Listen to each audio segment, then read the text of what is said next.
আমরা আমাদের জীবনের লক্ষ্য উদ্দেশ্য ডেস্টিনেশন পারপাস যেটা ছিল আমাদের, এটা ভুলে গিয়ে মরীচিকার পিছনে আমরা ছুটতেছি, যার পিছনে ছুটলে ইহকালীন শান্তিও আমাদের জীবন থেকে বিদায় নিয়ে যাবে, পরকালীন শান্তি আমাদের জীবন থেকে বিদায় নিয়ে যাবে, এমন মরীচিকার পিছনে আমরা ঘুরতেছি। আল্লাহ সুবহানাহু ওয়া তাআলা আমাদেরকে ওয়াদা দিচ্ছেন বারবার আমাদেরকে ভালো পথে নিয়ে আসার জন্যে। আল্লাহ সুবহানাহু ওয়া তাআলা কত সুন্দর সুন্দর কথা বলেছেন, অথচ আমরা সেগুলোকে বিশ্বাস করি না। আল্লাহর জান্নাত জাহান্নামকে আমরা বিশ্বাস করি না। আমরা বিশ্বাস করি যে মানুষটা প্রতি 5 বছর পরে পরে এসে আমাদেরকে ধোঁকা দিয়ে বোকা বানিয়ে আমাদের সমর্থন নিয়ে তার আখের গোছায়, এই মানুষটাকে আমরা বিশ্বাস করি, এই মানুষগুলোকে আমরা বিশ্বাস করি, অথচ আল্লাহ সুবহানাহু ওয়া তাআলাকে আমরা বিশ্বাস করি না। তার কোনো ওয়াদা, তার কোনো কথা আমরা বিশ্বাস করতে চাই না। যে মানুষগুলো আমাদের সমর্থন নিয়ে আমাদের অর্থ লুটপাট করে খেয়ে রাতারাতি আঙুল ফুলে কলা গাছ হচ্ছে, এই মানুষগুলোকে আমরা বিশ্বাস করতেছি। এটা বারবার ধোঁকা দেওয়ার পরে আমরা তাদেরকে বিশ্বাস করি। তারা আমাদের আঙুলের ইশারায় ঘুরাই নিয়ে বেড়াচ্ছে, আমাদের চোখে তারা আমাদেরকে চোখের ইশারায় ঘুরিয়ে নিয়ে বেড়াচ্ছে।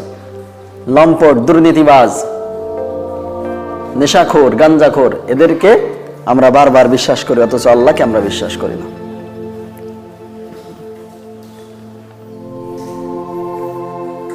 যদি আমরা আল্লাহকে বিশ্বাস করতে পারতাম, আল্লাহ সুবহানাহু ওয়া তাআলার কথা মেনে নিতে পারতাম, তাহলে আমাদের জীবনে যে অতিষ্ঠতা, যে উদ্বিগ্নতা, যে উৎকণ্ঠা নেমে আসছে, এটা আসতো না। আমরা ফিরে আসি আমাদের রবের দিকে, রবের ওয়াদার দিকে ফিরে আসি। যদি ফিরে আসতে পারি তাহলে আমাদের জীবন সফল হয়ে যাবে। আর আমরা প্রত্যেকেই চাই আমাদের জীবন সফল হয়ে যাক।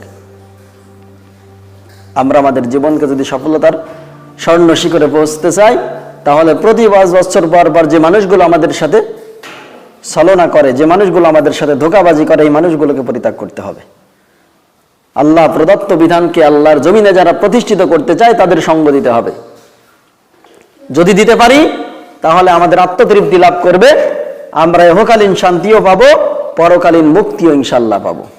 কিন্তু দুঃখজনক হলেও সত্য, সেই মহাসত্যের সারথি যারা, সেই মহাসত্যকে যারা প্রতিষ্ঠিত করতে চাই, এই মানুষগুলোকে আমরা বিভিন্নভাবে ট্যাগ লাগিয়ে আমরা দুনিয়ার মানুষের কাছে তাদেরকে ছোট করে দিতে চাই, তাদের মানহানি করতে চাই। দুঃখজনক হলেও সত্য, আল্লাহ সুবহানাহু ওয়া তাআলা এই সমস্ত অন্যায় কাজ থেকে আমাদেরকে হেফাজত করুন। আমরা যেন প্রত্যেকেই আল্লাহর এই জমিনে আল্লাহ যে দায়িত্ব দিয়ে পাঠিয়েছিলেন, ইন্নী জাইলুন ফিল আরদি খলিফা, আল্লাহ সুবহানাহু ওয়া তাআলা আমাদেরকে তার প্রতিনিধিত্ব করার জন্য পৃথিবীতে পাঠিয়েছিলেন, আমরা যেন তার প্রতিনিধিত্ব করতে পারি। আল্লাহ বা স্রষ্টা অর্পিত দায়িত্ব যদি আমরা পালন করতে পারি আল্লাহ সুবহানাহু ওয়া তাআলা, তাহলেই আমাদেরকে পরকালীন মুক্তি যেটা আছে সেটা আমাদেরকে দান করবেন। আর যদি